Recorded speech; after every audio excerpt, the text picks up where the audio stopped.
The 1960s will always be looked upon as a time when England was the style capital of the world. There was the miniskirt, the Beatles, and of course, the Jaguar E-Type. I wonder how many people at its launch thought that 40 years later it would still be as popular. So what kind of people own this classic?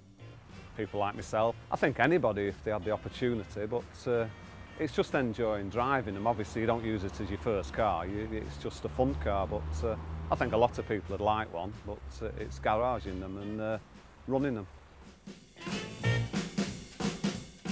So would Colin recommend the E-Type experience, and how does it compare to other cars?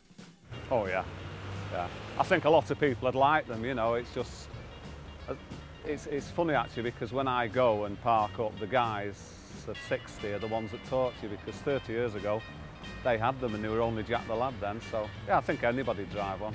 Well, I've had Ferraris, MGBs obviously, but obviously the MGB is a classic, but the Ferraris and the Mercs and the XK8, which is I've got now, you can't really compare them to a classic, you know. This one is lovely to drive. Modern cars drive themselves, I think.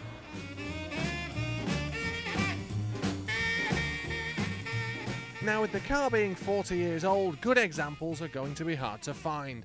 So what did Colin pay for his example, and are parts difficult to find, should something go wrong?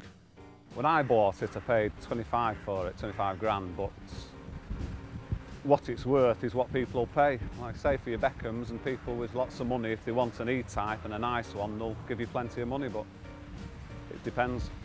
There's a place I go to, there's a couple that's advertising a Jag Enthusiast, and they're very good. They'll send them by carrier, and obviously if it's something big you go for it yourself, but no, there is a lot of places where you can get them.